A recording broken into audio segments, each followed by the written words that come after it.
ಪ್ರಿಯ ವೀಕ್ಷಕರಿಗೆ ನಮಸ್ತೆ. ನಾನು ಸ್ವಾಮಿ. ನೋಡಿ, ಬೆಂಗಳೂರು BBMP ಕಚೇರಿ ಹೇಗಿದೆ? ನೋಡೋಕೆ ಮಾತ್ರ ಸುಂದರವಾಗಿ ಕಾಣ್ತಾ ಇದೆ.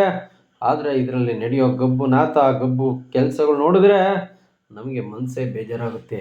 ನೋಡಿ, ಅಂದ್ರಳ್ಳಿ ಏರಿಯಾನ ಹೆಂಗಿದೆ ಅಂತ.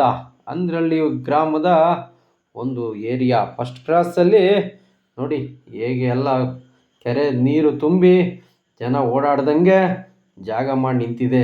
ಇಲ್ಲಿ ಯಾರಾದರೂ ವೆಹಿಕಲ್ಲಾಗಿ ಹೋದರೆ ಬೀಳೋದಂತೂ ಗ್ಯಾರಂಟಿ. ಮಾನ್ಯ ST ಸೋಮಶೇಖರ್ ಸಾಹೇಬರು ಸೇರಿ ಜಾಗ ಇದು ಮೇನ್ ರೋಡ್ ತಂದು ಇಲ್ಲಿಗೆ ಹಾಕಿದ್ದಾರೆ ಟಾರ್ನ. ಆಯಿತಾ, ಅಲ್ಲಿಂದ ಏನು ಮಾಡಿದ್ದಾರೆ, ಇಲ್ಲಿ ಬಿಟ್ಟಿದ್ದಾರೆ ನೋಡಿ. ಇಲ್ಲಿ ಎದುರುಗಡೆ ಸ್ಕೂಲ್ ಬೇರೆ ಇದೆ. ಸ್ಕೂಲು ಮಕ್ಕಳು ಹೋದಂಥ ಸ್ಕೂಲ್ ಇದು ನೋಡಿ. ಸ್ಕೂಲ್ಗೆ ಹೋಗೋರು ಜಾರಿ ಬೀಳ್ತಾರೆ ಬೆಳಿಗ್ಗೆ ಟೈಮು. ಆಯಿತಾ, ನೋಡಿ ಈಗ ಹೆಂಗೆ ಚರಂಡಿ ನೀರು ನಿಂತಿದೆ ನೋಡಿ. ಮನೆಯವರೆಲ್ಲ ಹೆಂಗೆ ಓಡಾಡೋದು ಆಯಿತಾ, ಈ ಮನೆಯವರೆಲ್ಲ ಹೆಂಗೆ ಓಡಾಡ್ತಾರೆ, ಪಬ್ಲಿಕ್ ಹೆಂಗೆ ಓಡಾಡ್ತಾರೆ. ಇಷ್ಟು ಮಾಡೋಕ್ಕೆ ಅವ್ನ ಕೈಲಿ ಆಗಲಿಲ್ಲ ನೋಡಿ. ಅಲ್ಲಿ ನಿಲ್ಲಿಸಿದ್ದಾರೆ ನೋಡಿ, ಹೆಂಗೆ ಹೋಗ್ತಾ ಇದ್ದಾರೆ ಇದು 2 ವೀಲರು. ಮನೆ ಬಿದ್ದ ಅಂದರೆ ಅಷ್ಟೇ ಅವನು.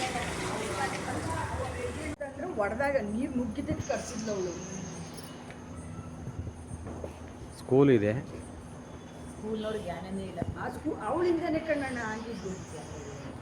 ಇದು ಎಲ್ಲೂ ಅಲ್ಲ, ಬಿಗ್ ಬೆಂಗಳೂರು, ದೊಡ್ಡ ಬೆಂಗಳೂರು, ಸ್ಮಾರ್ಟ್ ಸಿಟಿ ಬೆಂಗಳೂರು.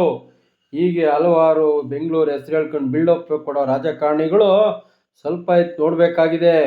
ಇದು ನಿಮ್ಮದೇ ಏರಿಯಾ ಸ್ವಾಮಿ.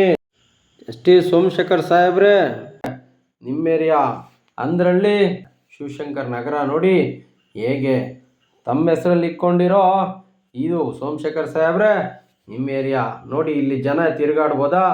ಇಲ್ಲಿ ಮಾಡಿರೋ ಹಲ್ಕಟ್ಟು ಕೆಲಸ ನೋಡಿ. BBMPನವರು ಏನು ಮಾಡ್ತಿದ್ದಾರೆ? ಇಷ್ಟೊಂದು ಕೆಸರು ಗದ್ದೆ ಆದ್ರೂ ಮಕ್ಕಳು ಹೆಂಗೆ ತಿರುಗಾಡಬೇಕು, ಶಾಲೆಗೆ ಹೆಂಗೆ ಹೋಗ್ಬೇಕು?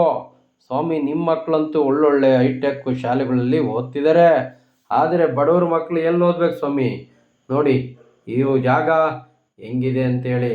ಇಲ್ಲೇನಾದರೂ ಮಕ್ಕಳು ಓಡಾಡ್ಬೋದಾ ಅಂಥೇಳಿ BBMPನವ್ರಿಗೆ ತಾವು ಬುದ್ಧಿ ಹೇಳಬೇಕಾಗಿದೆ. ಇಲ್ಲ ಅಂದರೆ ಜನ ರೊಚ್ಚಿಗೆ ಯಾವಾಗ ಎದ್ದೇಳ್ತಾರಂತೇಳಿ ಗೊತ್ತಿಲ್ಲ. ದಯಮಾಡಿ ಇತ್ತ ಸ್ವಲ್ಪ ಗಮನ ಹರಿಸ್ಬೇಕಂತೇಳಿ ನಾನು ನಮ್ಮ ಮಾಧ್ಯಮದ ವತಿಯಿಂದ ಕೇಳ್ತಾ ಇದ್ದೀನಿ.